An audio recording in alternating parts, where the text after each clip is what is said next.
What's going on, guys? Welcome back to the channel. Today we are back on F1 25 for our My Team Career Mode. It's round number 7 and we're in at the Temple of Speed. We're in Monza, but first we got to pick our sponsorship for next season. We are seeking sponsorship from another sponsor that's different to the one we've got at the moment, but the opportunity is, does it pay well? Does it give us the ching ching every week? So the good thing is, with different sponsors, we can get more of a signing bonus, but with the one we've got at the moment, that price could increase during the course of being loyal. And I think we've done loads of loyalty in terms of being with the one we've got at the moment, which is our current one, X-Forming. But looking at the stuff and looking at the other thing, I'm gonna go with X-Neon. But the favorability is it going to pay well? And I just saw $500,000 a week. $500,000 a week. I think it is worth it. Signing bonus is 8 million. Signing bonus for that one, X-Forming, is just, I think, a bit silly. We don't get much in terms of the fact with our signing bonus if we go with the 500k a week. But I just stuck, you know what, there's no point going for something. Let's do 400k a week. Signing bonus is good, and normally the loyalty with X-Neon is pretty good as well. So we have got another training point. We are going to put it in our personnel section. Only joking with that. We're going to put it in our corporate. Our corporate needs some boost. Increase. You receive 10% more fan rating. We need that, especially how bad we've been so far. Crashes and just overall performance hasn't been what we want. So just putting upgrades on the car, because we've got 11 million in the bank and it's halfway through the season, so we'll get our budget cap anyway coming in sooner. But anyway, we got upgrades coming in. Secondary sponsor, so secondary sponsor will go up, and that goes to phase number 2. So that's even better. But secondary sponsor is a main thing alongside the sponsorship that comes in. So we need $1 million a week next season to keep ourselves even. As obviously, I want to go with some highly expensive drivers, but that can actually perform, that are not going to be expensive for the sake of it, that can actually just perform properly. But regardless, we're going to get improved computer systems all done. Everything is full apart from our chassis. We're a bit behind on our chassis at the moment, but I'm getting upgrades done on that. Our research for the ICE is done. But realistically, at the moment, we're just focusing on for next season, getting next season. So when these regulations come at the end of the season, we are solid, we are good, we are ready, and we're ready to pounce on them.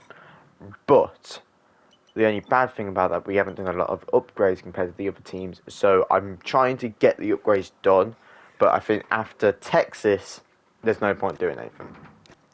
After Texas, you might as well just cut it off and not do any more. Because if you're just doing upgrades, then it's going to run into the fact that you're going to get them for Abu Dhabi and then you have to redo them anyway. But this is interesting.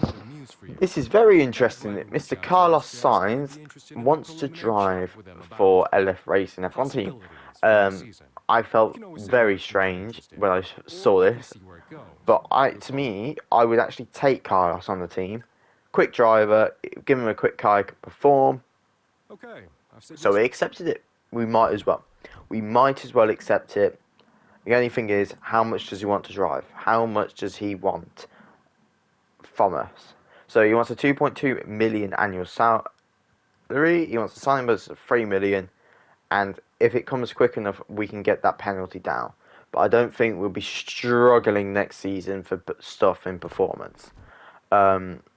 But here's our cost cap, as I mentioned earlier, we're 54 million under budget.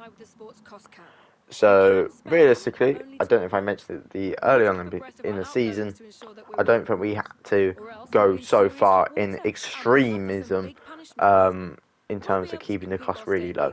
And also, you don't really think about it either. But you think you're on spending so much money on these upgrades, like it's going to be massive. But it doesn't matter. Zach O'Sullivan is who we're going to be driving for in Monza, the 10+ speed. You join us on my first lap of Monza. Not a bad, really good first sector. Not so bad middle sector. We're going to have a little slipstream from the Aston Martin in front, as you really do need a good slipstream going on to this final corner. And we're going to cross the line. It's P22, but that's going to move up to P4. A 20.5 is brilliant around Monza, especially with the cars we've got now. The final lap of qualifying, we've been pushed down to P8, and all this to play for is to take it through this lap. We're using all the energy we've got because we used it before the cross the line, so it reset, braking a little bit early so we can turn it in, just about not exceeding track limits. A bit of understeer going out of the second corner, but we are nearly 3/10 up. Using the ERS all the way around this corner increases the top speed, keeping close to the track so we shorten our distance, keep close to the grass line so we can then get a good exit into turn 4 and 5, get a very good exit out of 5, not lifting flat through Spoon,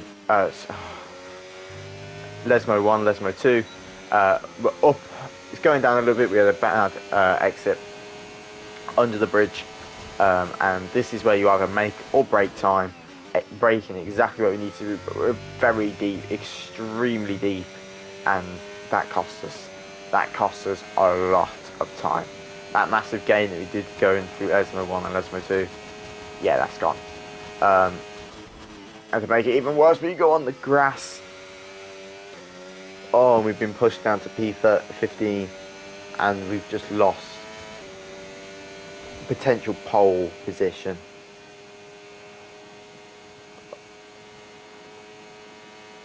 Oh, that's heartbreaking, that. But P15 start. I don't think Taylor Barnard was up anywhere. I didn't see him, but it is what it is. It is what it is.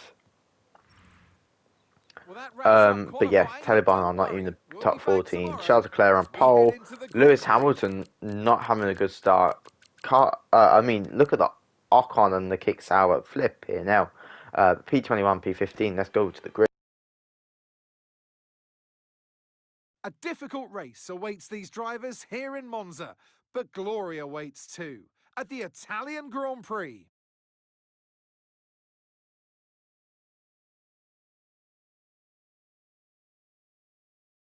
With top speeds up to 215 and an average lap speed of around 155 miles per hour, Monza's reputation as one of the fastest circuits in the sport is well earned. We have 11 corners on this 3.6-mile track, with the best overtaking chance coming into the heavy braking zone of the Turn 1 chicane. So with the race not far away from starting, here's what today's grid rundown looks like. A fantastic effort from Charles Leclerc yesterday, and it's put him on pole. And Lando Norris lines up alongside. Looking down the rest of the grid, we have Verstappen, Ocon, Nico Hülkenberg, and Russell, Antonelli, Behrman, Sainz, and Yuki Tsunoda, Albon, Bortoletto, Pierre Gasly, and Hamilton, O'Sullivan, Piastri, Lance Stroll, and Fernando Alonso, Hadjar, Colapinto, Lawson, and Taylor Barnard rounds off the grid. And now it's time to head down to the track. The formation lap gets underway here at this historic track in Italy. Some monumental moments in history have come from right here. Will we be treated to another today?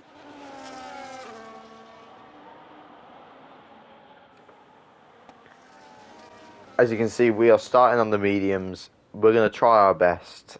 It's either going to make or break. But it's 1, 2, 3, 4, 5 red lights in Monza. And it's lights out, and away we go. We're going to have a good reaction time off the line. Gabriel Bortoletti is going to have an even better one. He's going to go to P10 straight away. Hulkenberg up to P4. Verstappen up to P3. Hulkenberg knock on, battling into turn number 1. Hulkenberg loses out. We're 3 wide with Lewis Hamilton, Carlos Sainz, our driver for next season. Fingers crossed.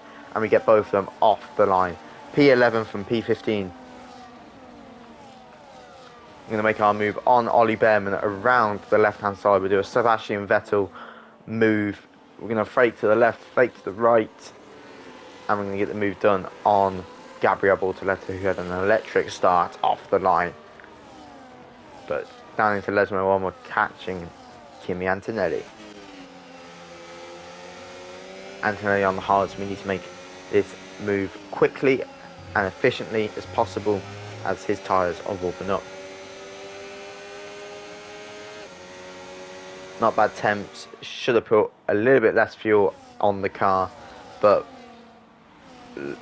on the right hand side, on the left hand side, down the inside on Kimi Antonelli, and the home favourite, we get up to P7. Hulkenberg is our next target of prey. As we go down the hill, under the bridge, DRS available. Not using the ERS because I'm saving it when we have to use it on the main straight, and it's going to be a very bad entrance to the corner, and Anthony's going to pick us up like anything. Hulkenberg gets a brilliant exit, so does Kimi. To be honest, we're side by side down the pit entrance and pit exit, squeezing into the grass side. He squeezes us back. We damage his front wing a bit. It's down the inside on Kimi. Make contact with Hulkenberg, and between 1 and 2, we keep the position with Antonelli, and we live to fight yet another day. Lap number 2 now. If you didn't clock on the map, Taylor Barnard went into the pit, and this was what it was for.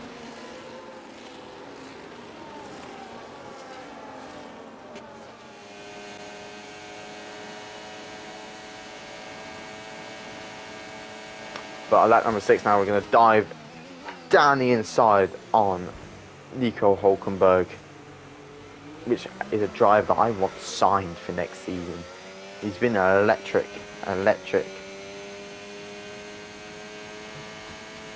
But we've got a big gap to Verstappen in P5. I think if I can hold P6 this race, it would be a very, very good result from P15.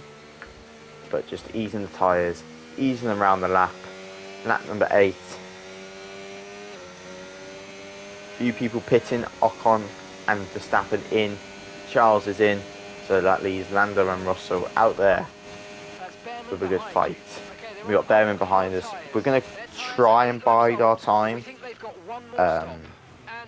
but I mean, it is what it is. It is what it is. If we can't, if Behrman jumps off, if Antonelli jumps off, it's not the end of the world as long as we get some points on our hands.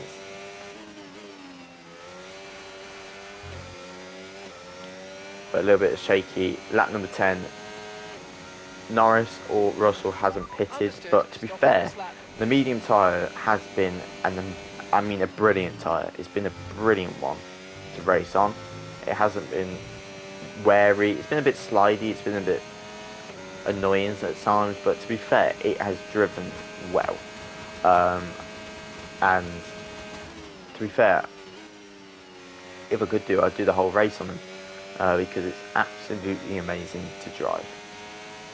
But we are in lap number 10, getting our pit right, 44 miles an hour, as in the past. We haven't got our luck right. So it's either make or break on this one. We've either done the right decision to carry on or not. But we're going to stick the hard tyres on for 8 laps. We're going to stick the hard tyres on for 8 laps, and we're going to get passed by Max Verstappen. As long as we can keep Hulkenberg behind us, I think we've jumped the majority of the grid. But yeah, if we keep him behind, brilliant. I mean, I don't think the pit training is even worth it. But it is what it is. Lap 11 or P10. P6 after everybody else is looked into their pit stop, and it's going to be a spin round. Lap 14 just about. I'm probably going to get a penalty for that. Okay, the safety car is out. Safety car is I don't understand it. I don't understand it, but red flag. Make sure to keep it positive. Red flag. We just. Well, to be fair, we were doing right well. We were catching Max, and if you saw before the replay, I literally, instead of going up a gear, I went down a gear by accident. So when you're doing that speed, you go first gear, you're going to spin round. And I think we were going towards the gravel anyway. Then we bottomed out. So luckily, the safety car didn't happen, because we would have lost out a lot more. But I would have boxed for softs anyway. With the restart, it's lights out. And away we go. Lando Norris is going to chase Charles Leclerc down to the first corner. Taylor Barnard is out of this race. It's now up to us. We've got a 5-second penalty. We must make it, as we've taken avoiding action, nearly hitting Antonelli and Ocon, but we filter out just in front of Max. And Max decides, you know what, I'm going to hit him. But make a move on Max. We're going to make a move on Antonelli. We need to make this quick and fast. Go to the left. Go to the right. To the right again. Make a lovely move on Antonelli. But lap number 16, we need a miracle to stay in the points. But Taylor Barnard, unfortunately, out of this race. Yeah, 5-second penalty with a restart isn't very good. And I wish I went to I wish I had a pair of mediums left, which I didn't. Lap number 18 now, and Antonelli's looking for a move. Little lock up from Ocon ahead. Oh. And we just save. That's cost us some time, but if we look at the replay,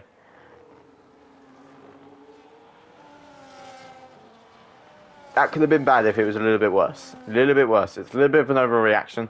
But lap number 18 to 19 now. Charles Leclerc leads from Lando Norris as they go down the pit straight, heading down towards turn number 1. Charles Leclerc goes offensive down into turn number 1. Lando Norris gets a lead on him. They're side by side coming out of turn number 2. Lando Norris leads. Charles Leclerc gets the upper hand as they go through the Curve Grande. Charles Leclerc leads by 2-3 tenths. Lando Norris gains.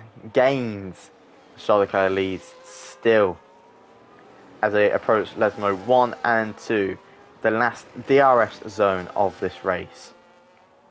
I don't think Lando's got it. If Lando can get a good exit at Lesmo 2, he might have a chance going towards Ascari. DRS activated, down under the bridge. I don't think Lando's close enough. He's not going to look for a move. Very smart from Lando. Not looking for a move as they go straight out of Ascari. Leclerc leads. Lando is close since turn number 1. The slipstream. But it looks like as Charles Leclerc enters Parabolica, Charles Leclerc at his Ferrari's hometown. Charles Leclerc, but Lando Norris. Look at Lando Norris. Lando Norris wins in Monza. And what a race as Ocon nearly gets close to get his first podium with Haas. We come P11. That was going to happen. But Lando Norris wins in Monza. Here's the checkered flag. The fans rise to their feet. It's Lando Norris for victory.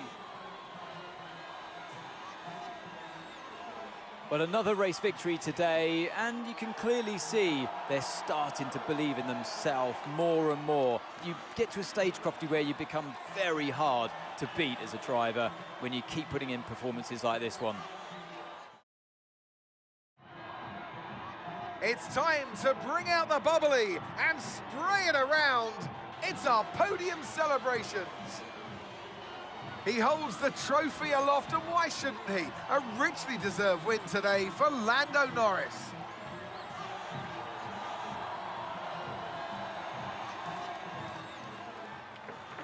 a very, very close win in Monza. I, I'm, uh, I'm speechless. That rarely happens. But I mean, it nearly happened twice, as Russell nearly got overtaken by Ocon. Lando got Leclerc.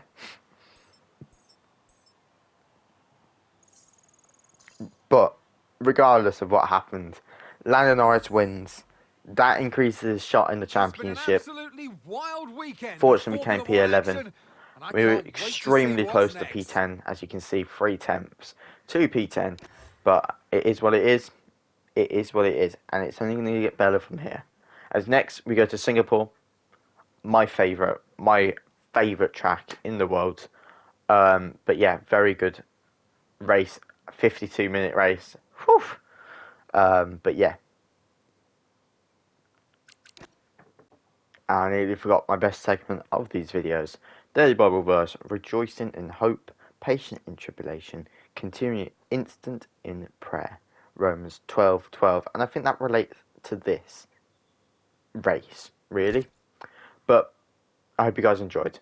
Great Bible verse as always, and I'll see you guys in my favourite track of all time, Marina Bay.